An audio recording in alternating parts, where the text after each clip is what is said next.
오늘 말씀 제목은 누구를 향해 열려 있습니까? 당신은 누구를 향해 열려 있습니까? 입니다.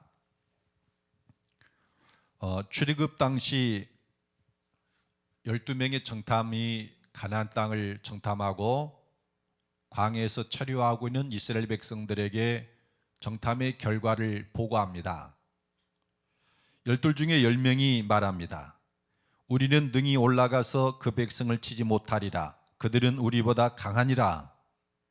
우리가 두루다니며 정탐한 땅은 그 거주민을 삼키는 땅이요 거기서 보는 모든 백성은 신장이 장대한 자들이며 거기서 내 피리무선인 아낙 자손의 거인들을 보았나니 우리는 스스로 보기에도 메뚜기 같으니 그들이 보기에도 그와 같았을 것이니라.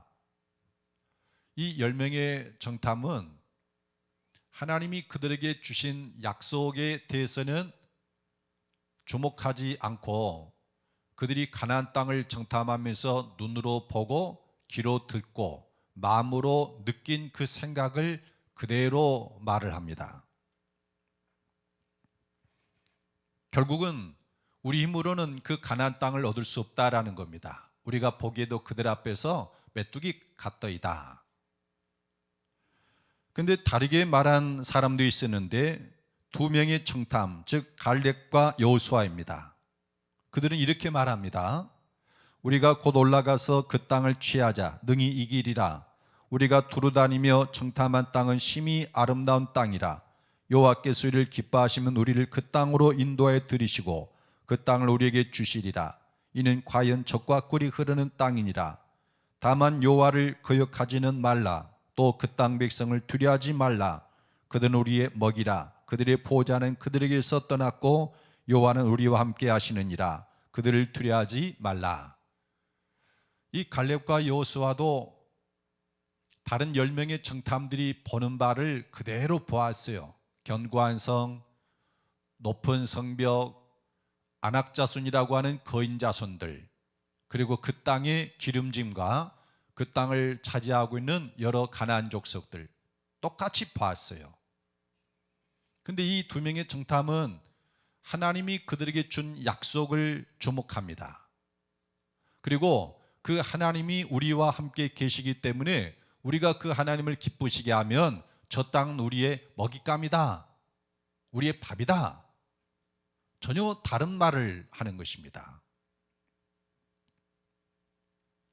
그런데 이스라엘 자손은 누구의 말을 들었습니까?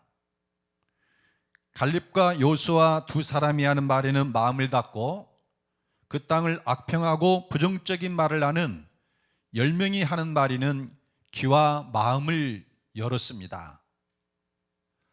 그들의 결과를 우리는 잘 압니다. 아무도 가나안 땅에 들어가지 못하고 광야에서 방랑하다가 다 엎드려져 죽었습니다.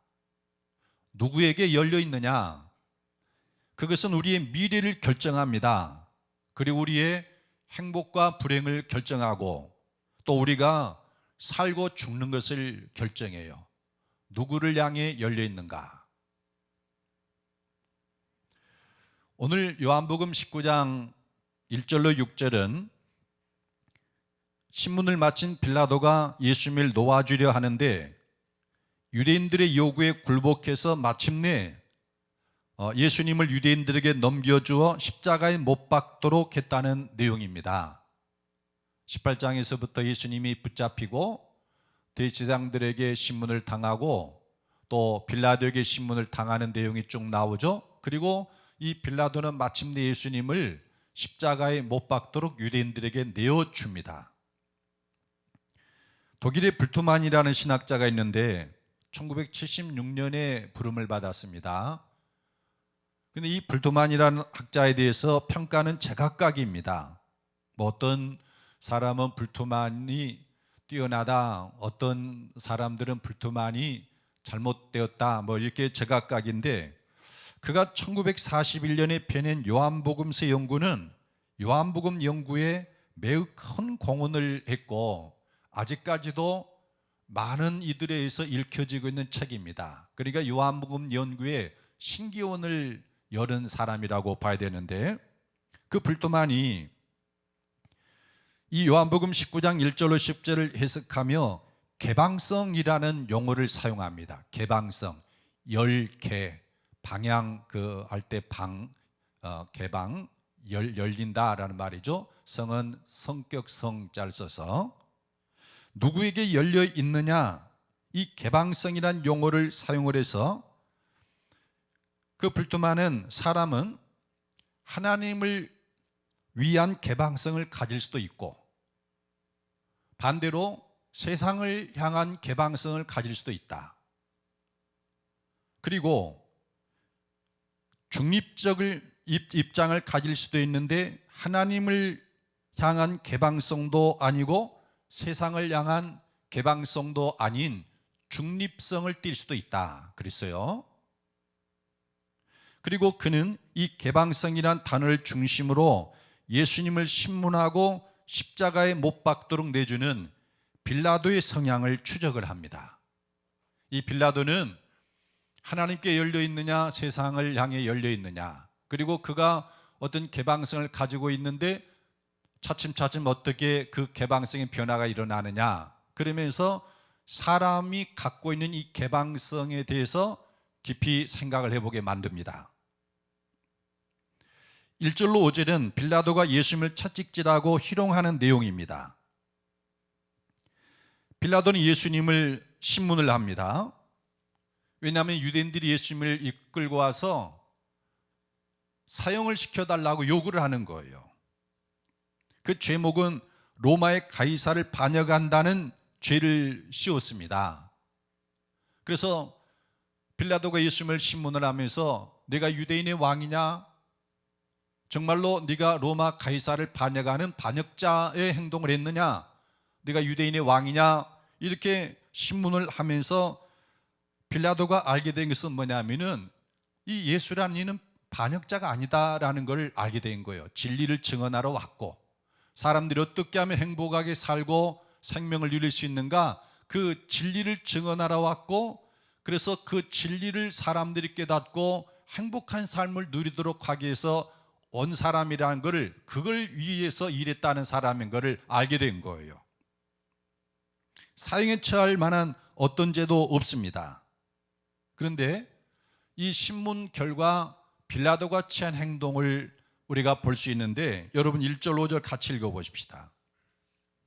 시작. 이에 빌라도가 예수를 데려다가 채찍질하더라. 군인들이 가시나무로 관을 엮어 그의 머리에 씌우고 자색옷을 입히고 앞에 가서 이르되 유대인의 왕이여 평안할지어다 하며 손으로 때리더라. 빌라도가 다시 밖에 나가 말하되 보라, 이 사람을 데리고 너희에게 나오나니 이는 내가 그에게서 아무 죄도 찾지 못한 것을 너희로 알게 하려 함이로라 하더라. 이에 예수께서 가시관을 쓰고 자색옷을 입고 나오시니 빌라도가 그들에게 말하되 보라, 이 사람이로다 하매. 빌라도가 예수님을 채찍질하게 합니다. 이 채찍은 가죽 끝에다가 납 같은 걸, 쇠 같은 거 이런 것들을 매달아서 이렇게 휙 하고 치면은 이렇게 휘가 마서 그게 살을 파고들어서 찢는 아주 무서운 채찍이에요. 그러니까 예수님을 이렇게 채찍질했으니까 온몸이 찢기고 살점이 뜯어나가서 피가 철철 흐르는 그런 벌을 내린 겁니다. 그리고는 가시나무로 관을 만들어서 마치 왕이 왕관을 쓰는 것처럼 예수님께 씌우고, 그 다음에 임금의 복장인 자색으로 된 옷을 예수님께 입히는 거예요. 그리고 군인들에게 열병을 하게 하면서 유대인의 왕이여 평안할지어다 하면서 또 손으로 때리는 거예요. 그리고는 그런 모습으로 예수님을 유대인들이 있는 곳에 끌고 나와가지고 보라, 이 사람이로다, 봐라라는 거예요. 내가 이렇게 했다. 라틴어로 에케 호모라고 합니다. 보라, 이 사람이로다. 그래서 너희들이 이 예수라는 일을 이렇게 고발을 하는데 내가 할 만큼 했다라는 거죠. 이렇게 채찍으로 때리고 또 희롱을 하고 이렇게 했으니까 이제 됐지 않느냐라는 것입니다. 그래서 빌라도의 이 행동은 예수를 사형에 처하달라고 하는 유대인들을 어느 정도 만족시키고자 한 것입니다. 그런데 빌라도가 또 유대인들에게 말하기를 보라 이 사람이로다 하면서 내가 그에게서 아무 죄도 찾지 못한 것을 너희로 알게 하려 함이로라. 그러니까 사형을 시킬 만한 어떤 죄도 찾지 못했다. 그래서 이 빌라도의 행동을 바라보면 예수님을 신문하면서 어쩌면 이 예수라는 사람은 하나님께로부터 온 사람일 수도 있다라는 생각을 했습니다. 그렇다고 빌라도는 하나님을 향한 개방성을 띠는 것도 아니에요. 그렇다고 사형을 시켜달라고 하는 유대인의 요구, 즉 세상의 요구를 들어주는 것도 아니에요. 세상을 향한 개방성도 띠지를 않습니다. 그냥 중립적입니다. 중립성을 띠고자 한 거예요. 그는 하나님과 세상 사이에서 중립성을 띱니다. 사람이 누구를 향해 열려 있느냐, 거기에 따라서 하나님을 위해 일할 수도 있고 세상을 위해 일할 수도 있습니다. 특히 빌라도처럼 막강한 권한을 가진 사람이 어떤 방향성, 이 개방성을 갖느냐라는 것은 매우 중요한 문제예요.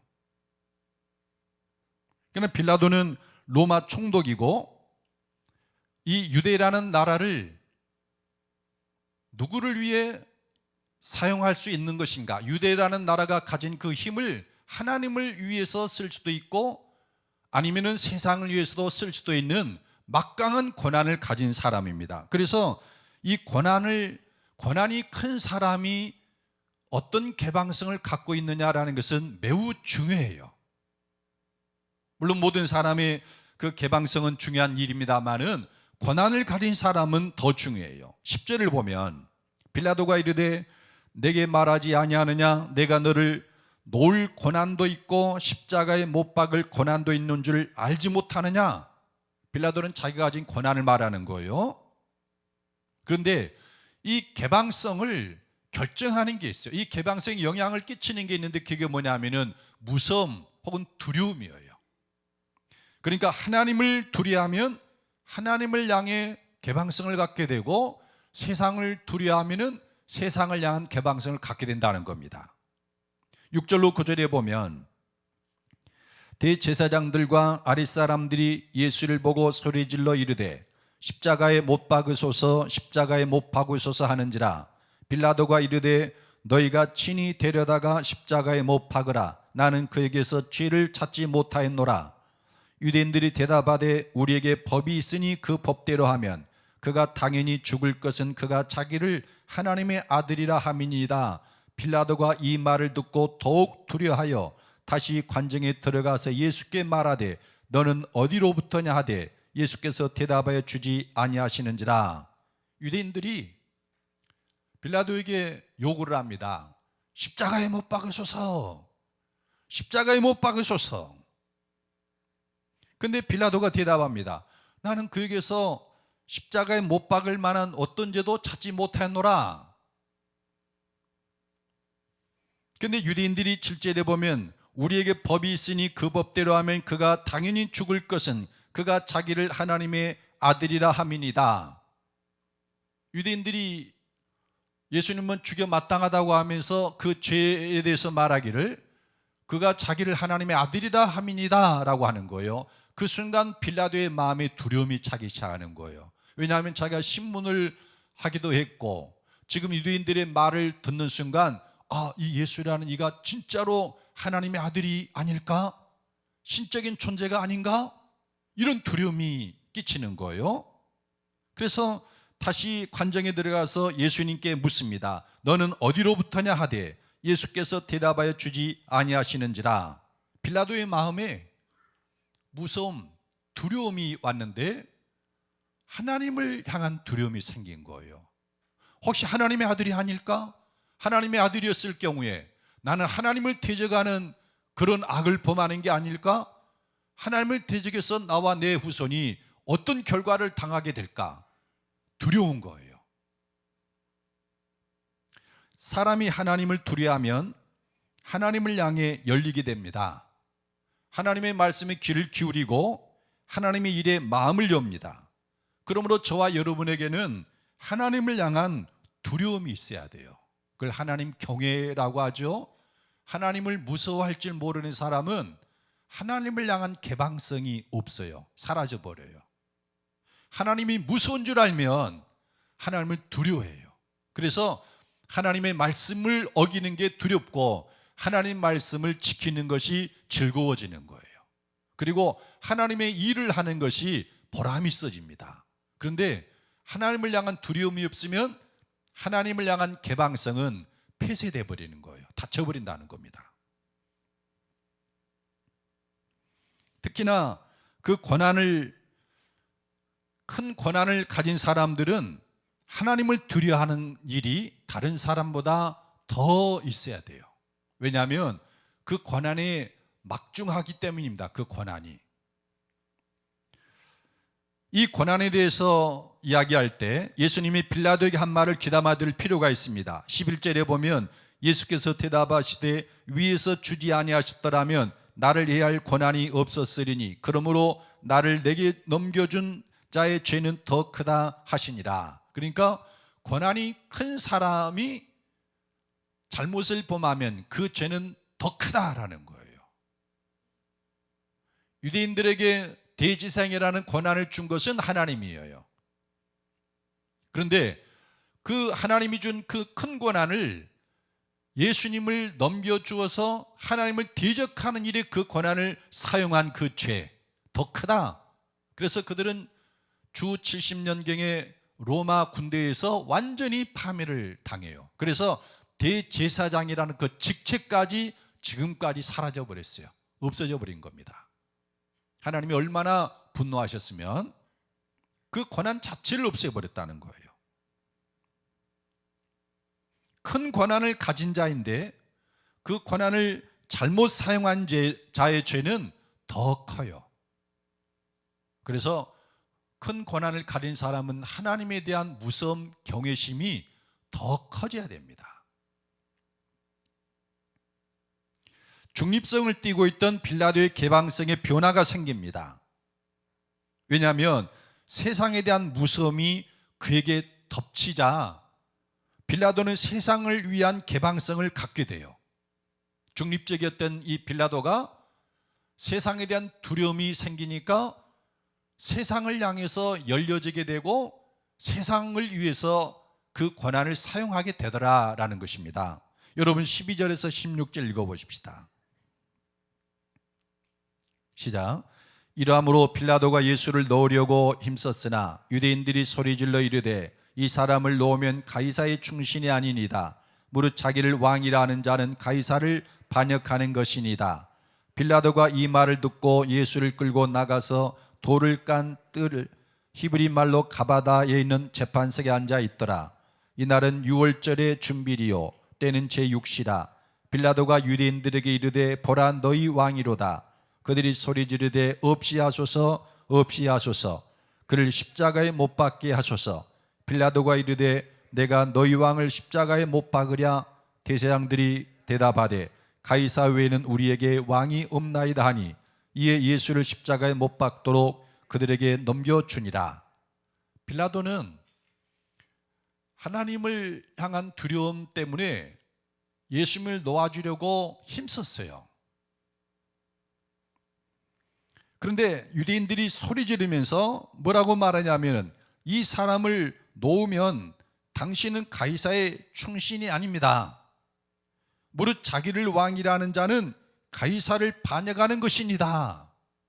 자기를 왕이라고 유대인의 왕이라고 하는데 그것은 당신의 황제 가이사를 반역하는 게 아닙니까? 그런데 당신이 이 사람을 자기를 왕이라고 하는 사람을 옹호해 준다면 방면해 준다고 하면은 당신은 가이사의 충신이 아닙니다. 이 말은 당신이 우리의 요구를 들어주지 않으면 로마에 가서 가이사에게 당신 고발해 버리겠다 이런 말이에요. 우리나라 유대에 자기를 왕이라 하는 자가 있는데 당신이 보낸 총독 빌라도가 우리가 그를 왕이라고 해서 고소를 했는데 놔줬습니다. 그렇게 고발하겠다는 그런 협박인 겁니다. 순간 빌라도의 마음에 저들을 향한 유대인들에 대한 무서움이 생긴 거예요. 진짜로 저들이 그런 일을 많이 일삼았거든요. 다른 문제를 가지고 이 유대인들이 로마 가이사에게 고소한 것들이 종종 있었어요. 그런데 이번에도 그러면 자기의 미래가 두려운 거예요. 세상의 두려움이 그를 엄습합니다. 결국은 이 빌라도는 16절에 보니까 이에 예수를 십자가에 못 박도록 그들에게 넘겨주니라. 세상에 대한 무서움이 생기는 순간 빌라도는 세상을 향한 개방성을 갖게 되고 세상을 위해서 일을 하게 되었다라는 것입니다. 여러분은 어떻습니까? 누구를 향해 열린 자입니까? 하나님을 향해 열려 있습니까? 세상을 향해 열려 있습니까? 여러분 무엇이 두렵습니까? 세상이 두렵습니까? 하나님이 두렵습니까? 많은 사람이 먹고 마시고 입고 살아가는 이 살아가는 문제가 두려워서 세상을 향한 그 두려움이 자기 자신을 세상을 위한 개방성을 점점 강화시킨다는 것을 잘 기억을 못해요. 그리고 자기도 모르는 사이에 세상을 향한 개방성이 활짝 열려지게 되고 입술로는 주여 주여 하면서도 실제로는 세상의 종노릇하는 경우가 너무나 많이 있습니다. 빌라도가 그 한 예입니다. 나는 누구를 향해 열려 있는가? 하나님인가? 세상인가? 오늘 여러분 우리는 이 주제를 가지고 나는 누구를 향해 열려 있는가를 살펴봐야 돼요. 그리고 내 마음을 지배하고 있는 그 두려움, 무서움은 어디로부터 오는 것인가? 세상으로부터 오는 것인가? 하나님께로부터 오는 것인가? 오늘 요한복음 19장에는 빌라도와 전혀 다른 모습을 보여주는 사람이 있습니다. 예수님입니다. 예수님은 하나님을 향해 온전히 열려있는 분이에요. 예수님은 철저하게 하나님을 위한 개방성 속에서 살아가는 분이에요. 이 요한복음 18장과 19장은 이미 말씀드린 것처럼 표면적으로는 예수님이 붙잡히고 신문을 당하고 십자가에 처형당하는 것을 보여주는 말씀입니다. 예수님 십자가에서 처형당해 죽게 되는 과정을 보여주는데, 근데 실제로는 예수님이 17장에서 기도하는 바, 내가 이 세상에서 아버지를 영화롭게 하였사오니 지금도 아버지께서 나를 영화롭게 해주십시오라는 이 예수님의 기도를 이 예수님의 그 죽으신 과정에서 하나님이 어떻게 응답해 주시는가를 보여주는 말씀이에요. 하나님이 예수님을 영화롭게 하는 거, 예수님은 특별히 왕이 되게 하는데 18장 1절로 11절에 보면은 내가 나사렛 예수라고 할 때 잡으러 온 군대가 물러가서 엎드린 그 권위, 하나님이 예수님에게 그 이름의 권위를 주신 거죠. 그리고 대제사장들이 신문하는 과정에서 예수님이 하신 말씀이 다 이루어지는 것, 왕의 명령은 다 그대로 성취되지 않습니까? 그래서 나는 목숨을 걸고서라도 예수님을 따르겠습니다라고 맹세했던 베드로에게 예수님이 내가 닭 울기 전에 3번 나를 부인하리라 했는데 진짜로 3번 부인하는 거예요. 그 한 예죠. 예수님 말씀이 그대로 이루어져요. 그리고 세 번째로는 구약성경에 기록된 메시아에 관련된 말씀, 여러분 메시아라는 것은 하나님이 기름 부으신 왕을 가리킵니다. 메시아와 관련된 예언의 말씀이 예수님에게서 모두가 다 성취되는 거예요. 그래서 이 18장과 19장에는 예수님이 기도한 대로 하나님이 예수님을 왕이 되게 하시고, 진리를 증언하러 오신 예수님이 예수님의 죽으심을 통해서 왕이 되면서 많은 사람을 예수님께로 이끌어서 하나님 나라를 이루어 가시는 왕의 모습을 보여줍니다. 그런데 왜 하나님은 예수님을 이렇게 영화롭게 하셨을까? 예수님의 기도를 들으시고 왕으로 높이셨을까? 그거는 예수님 안에 있는 하나님을 위한 개방성 때문이에요. 오늘 말씀도 이렇게 읽어보면 예수님은 하나님을 향해 철저히 열려 있어요. 심지어 십자가에 못 박혀서 죽어가는 과정, 자기 마음대로 할 수 있는 게 아무것도 없잖아요. 그 가운데서 하나님의 말씀을 이루고, 죽은 뒤에도 예수님은 하나님의 말씀을 그대로 이루어 가시는 거예요. 얼마나 하나님을 향한 그 열려 있으면 십자가에 못 박혀서도 하나님 말씀을 이루고, 죽은 다음에 시체인 상태에서도 하나님의 말씀을 이루갈까요? 그만큼 예수님은 하나님을 향한 개방성이 있었다는 거예요. 여러분 23절 24절 읽어보십시다. 시작. 군인들이 예수를 십자가에 못 박고 그의 옷을 취하여 네 깃을 나눠 각각 한 깃씩 얻고 속옷도 취하니 이 속옷은 호지 아니하고 위에서부터 통으로 짠 것이라. 군인들이 서로 말하되 이것을 찢지 말고 누가 얻나 제비 뽑자 하니 이는 성경에 그들이 내 옷을 나누고 내 옷을 제비 뽑나이다 한 것을 응하게 하려 함이러라. 군인들은 이런 일을 하고, 그러니까 예수님을 십자가에 못 박은 다음에 그 십자가 아래서 예수님을 십자가에 못 박은 로마 군인들이 무슨 일을 하고 있었는가?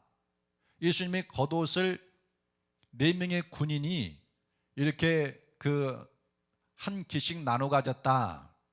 그러니까 예수님의 겉옷은 그냥 4조각의 천으로 해가지고 이렇게 기워서 만들었는데, 그 기운 그 실밥을 다 이렇게 뽑으면 4개로 나눠지는데 그 4군사가 하나씩 나눠 가졌다는 겁니다. 그런데 속의 옷은 통으로 짠 옷이라서 투닉이라고 보통 그러죠. 목하고 팔하고 이렇게 구멍이 뚫려가지고 위에서부터 뒤집어 쓰는 그 옷, 이거는 통으로 이렇게 짰기 때문에 그렇게 깃으로 나눌 수가 없는 거예요. 그러니까 4명의 군인이 야, 우리가 이거 누가 차지할 것인지 제비를 뽑자 해가지고 뽑았다라는 거예요. 근데 성경은 이것이 성경에 그들이 내 옷을 나누고 내 옷을 제비 뽑나이다 한 것을 응하게 하려 함이로라. 이게 성경이 메시아에 관련해서 예언한 말씀이 예수님에게서 성취되게 하려고 그런 일이 있었다는 겁니다. 시편 22편 18절에 보면 내 겉옷을 나누며 속옷을 제비 뽑나이다 그랬습니다. 시편 22편은 흔히 메시아 시편이라고 일러져요. 엘리엘리 라마 사박다니도 바로 그 시편 22편에 있는 말씀이죠. 그런데 메시아 시편, 하나님이 기름 부어 세운 왕, 그 메시아는 그 메시아에게서 이런 일이 일어날 것인데, 그 메시아의 겉옷을 나누며 속옷을 제비 뽑나이다 라고 했는데, 실제로 예수님이 십자가에 못 박혀 있는데 그 일이 이루어지더라는 거예요. 하나님의 말씀이. 그리고 28절로 30절에 보면 그 후에 예수께서 모든 일이 이미 이루어진 줄 아시고 성경을 응하게 하려 하사 이르시되 내가 목마르다 하시니 거기 신 포도주가 가득히 담긴 그릇이 있는지라. 사람들이 신 포도주를 적시 내면을 우슬초에 메어 예수의 입에 대니 예수께서 신 포도주를 받으신 후에 이르시되 다 이루었다 하시고 머리를 숙이니 영혼이 떠나가시니라. 그러니까 예수님이 십자가에 못 박혀서 돌아가시기 얼마 전에 예수님이 내가 목마르다 하셨다는 겁니다. 목이 말라서 목마르다 할 수도 있겠지만 예수님이 내가 목마르다라고 한 이유는 다른 데 있어요. 28절에 보니까 그 후에 예수께서 모든 일이 이미 이루어진 줄 아시고 성경을 응하게 하려 하사 이르시되 내가 목마르다 하니까 거기 신포도주가 가득히 담긴 그릇이 있는지라. 사람들이 신포도주를 적시 내면을 우슬초에 메어 예수의 입에 대니 예수께서 신포도주를 받으신 후에 이르시되 다 이루었다 하시고 머리를 숙이니 영혼이 떠나가시니라. 왜 예수님이 내가 목마르다 하셨느냐? 신포도주를 마시기 위해서 그러셨다는 거죠. 이거는 시편 69편 21절, 역시 메시아 시편인데 시편 69편 21절에 그들이 쓸개를 나의 음식물로 주며 목마를 때는 초를 마시게 하였사오니, 그러니까 메시아가 목마를 때 초를 마시게 했다. 그런 일이 있을 것이다 라는 겁니다. 그런데 예수님이 십자가에 달려서 이제 죽으시기 직전에 그 말씀을 기억한 거예요. 그래서 내가 목마르다. 지금 목마를 때라는 거예요. 그랬더니 이 사람들은 성경을 알고 그런 건 아니죠. 신포도주, 초입니다. 그걸 해면에 적셔서 예수님의 입에 대니까 그걸 마시더라라는 거예요. 죽음이 임박해 있는데 성경의 말씀을 그대로 이루고 계시는 거예요. 또 31절로 37절에 보면 이 날은 준비일이라 유대인들은 그 안식일이 큰 날이므로 그 안식일의 시체들을 십자가에 두지 아니하리 하여 빌라도에게 그들의 다리를 꺾어 시체를 치워달라 하니 군인들이 가서 예수와 함께 못 박힌 첫째 사람과 또 그 다른 사람의 다리를 꺾고 예수께 이르러서는 이미 죽으신 것을 보고 다리를 꺾지 아니하고 그중 한 군인이 창으로 옆구리를 찌르니 곧 피와 물이 나오더라. 이를 본 자가 증언하였으니 그 증언이 참이라. 그가 자기의 말하는 것이 참인 줄 알고 너희로 믿게 하려 함이니라. 이 일이 일어난 것은 그 뼈가 하나도 꺾이지 아니하리란 성경을 응하게 하려 함이라. 또 다른 성경에 그들이 그 찌른 자를 보리라 하였느니라. 이제 십자가에 못 박혀서 이제 죽으셨고, 저녁이 되면은 유대인들은 나무에 시체를 매달아 둘 수가 없어요. 그래서 시체를 나무에서 내려야 되는데 혹시라도 안 죽었을까봐 그들이 취한 행동은 뭐냐면은 뼈를 다 꺾어버리는 거예요. 이 쇠방망이로 그 무릎 같은 데를 이렇게 쾅쾅 쳐서 뼈를 부스러뜨려 버리는 거죠. 그러니까 혹시라도 살아있으면 으악 할 거 아니겠습니까? 근데 죽은 사람은 그 무슨 소리를 내겠습니까? 그런 식으로 처리를 하는 거예요. 근데 예수님이 십자가에 못 박히고 좌우편에 그 못 박힌 사람들은 뼈를 다 부스러뜨리는 거예요. 예수님 차례가 되었죠. 근데 보니까 완전히 죽어 있는 거예요. 뭘 뼈를 부서뜨릴 필요가 있어. 그러다가 한 군인이 창으로 예수님 옆구리를 찌르니까 물과 피가 나오는 겁니다. 사람이 죽으면 물과 피가 분리되잖아요. 죽었군. 그렇게 하고 장사를 지냈다는 겁니다. 그런데 이렇게 우연스럽게 돌아가는 그 일들이 성경을 말합니다. 36절에 이 일이 일어나는 것은 그 뼈가 하나도 꺾이지 아니하리라는 성경을 응하게 하려 함이라. 출애굽기 12장에 보면 유월절 양을 잡아서 그 피를 문설주에다 바르죠. 인방과 물설주에 바르고 그 다음에 그 유월절 날 그 양을 잡아서 저녁부터 잡아가지고 그 양을 먹는데 이때 규칙 한 가지가 있어요. 어린 양의 뼈는 절대로 꺾지 말아라. 근데 예수님이 십자가에 못 박아 죽으신 날이 유월절 양을 잡는 날이에요. 그래서 예수님은 유월절 우리를 구원하기 위해서 희생당하신 어린 양이므로 출애굽 때 유월절 때 어린 양의 뼈를 꺾지 말라고 한 그것이 그대로 이루어졌다라는 겁니다. 그리고 스가랴서 12장 10절에 보면 내가 다윗의 집과 예루살렘 주민에게 은총과 간구하는 심령을 부어주리니 그들이 그 찌른 바 그를 바라보고 그를 위하여 애통하기를 독자를 위하여 애통하듯 하며 그를 위하여 통곡하기를 장자를 위하여 통곡하듯 하리로다. 그러니까 메시아, 하나님이 기름 부으신 메시아에 대해서 사람들이 그를 찌르는데 그걸 보고 애통할 것이다. 로마 군인이 예수님을 창으로 옆구리를 찔렀어요. 뼈를 꺾는 대신. 그걸 롱기누스의 창이라고 그럽니다. 근데 그 모습을 바라보는 예수님의 어머니 마리아와 다른 마리아들이 통곡을 하는 거예요. 그걸 바라보면서.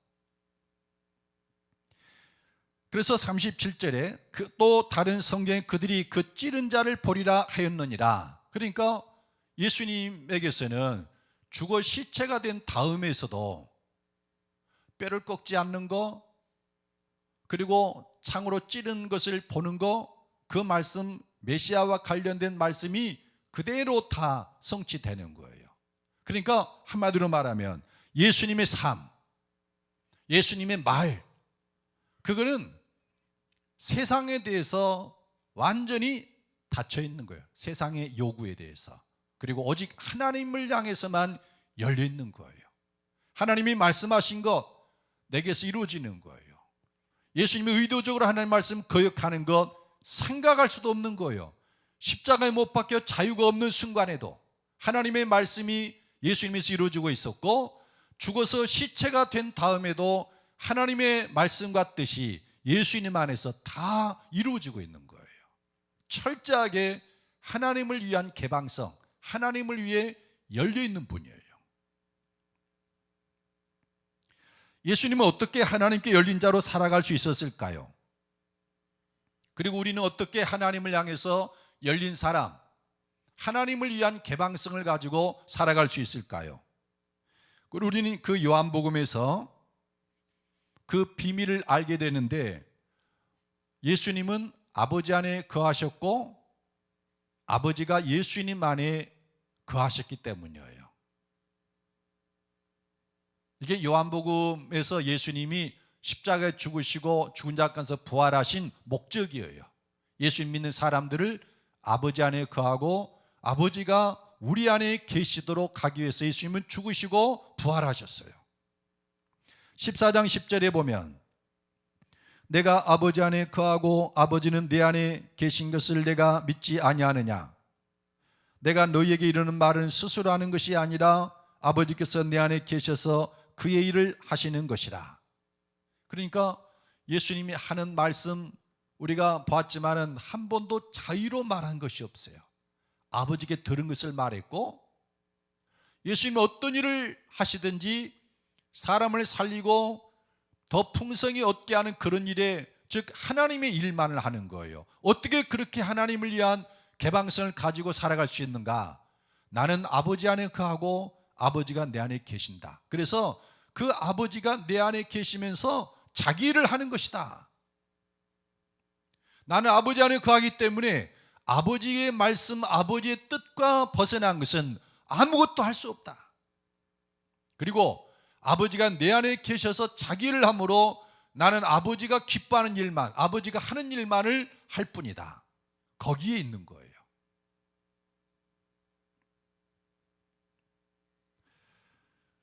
우리가 어떻게 하나님께 대하여 열려 있을 수 있는가? 인간의 결심과 다짐으로는 이건 불가능한 일입니다. 사람은 사람이기 때문에 세상의 영향력을 벗어날 수가 없어요. 우리의 육은 세상에 대해서 친화적이지 하나님에 대해서 친화적이 아니에요. 이런 사람이 어떻게 하나님을 향해서 열린 자로 살아갈 수 있을까? 그거는 우리가 아버지 안에 거하고 아버지가 내 안에 거하실 때 가능한 삶입니다. 그러면 어떻게 하면 우리는 아버지 안에 거하고 아버지가 내 안에 거하십니까? 그것은 십자가와 부활의 복음을 믿는 것입니다. 예수님이 십자가의 죽음을 앞두고 내가 아버지께로 간다고 하면서 너희가 지금은 나 있는 곳에 있을 수 없지만 후에는 나 있는 곳에 너희도 있게 하리라 그러니까 도마 그러지 않습니까? 주여 우리가 거기로 가는 길을 알지 못하는데 어떻게 갈 수 있겠습니까? 예수님 대답합니다. 내가 곧 길이요. 예수님의 죽으심은 우리로 아버지 안에 거하게 하는 길이 됩니다. 십자가. 그리고 예수님의 부활은 죽은 자 가운데 살아나신 것은 아버지와 함께 내 안에 거하시기 위한 주님의 부활입니다.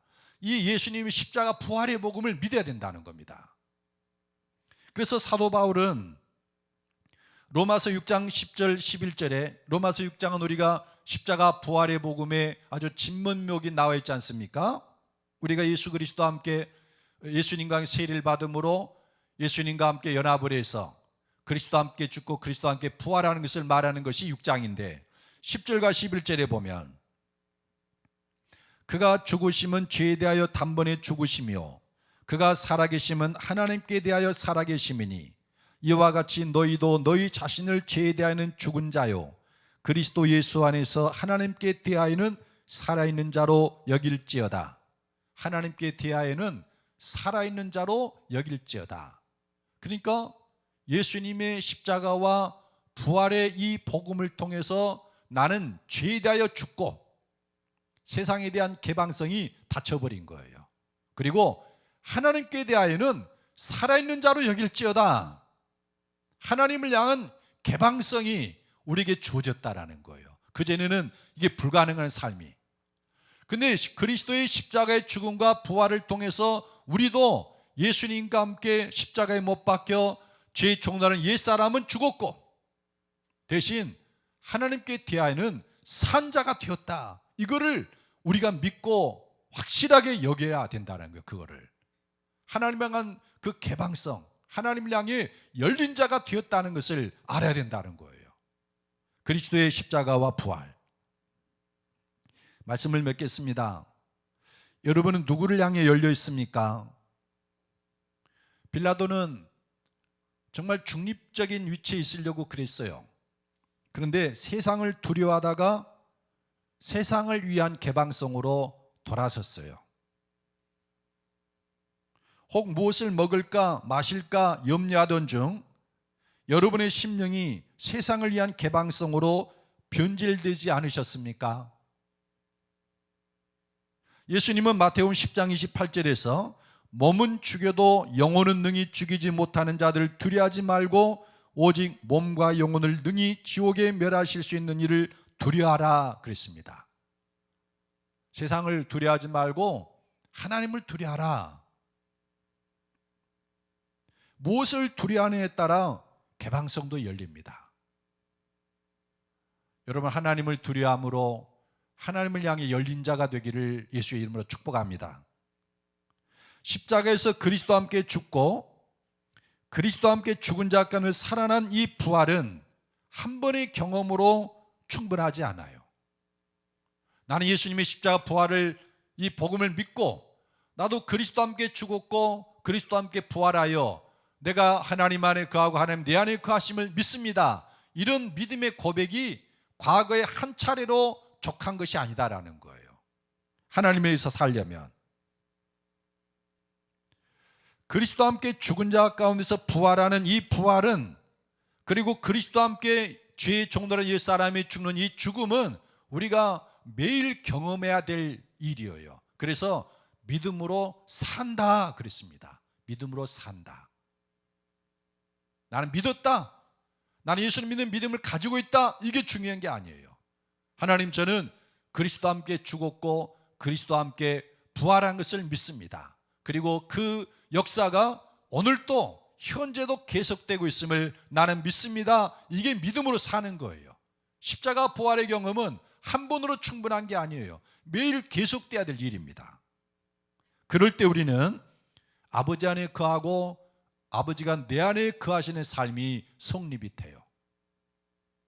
이 십자가 부활의 복음을 통해서 여러분, 하나님을 향해서 산자로 살아가고 하나님께 열려 있어서 하나님이 나에게 주는 그 권한, 힘, 그리고 육체, 가정, 이것을 하나님을 위해 쓸 수 있는 저와 여러분 되기를 예수님의 이름으로 축복합니다.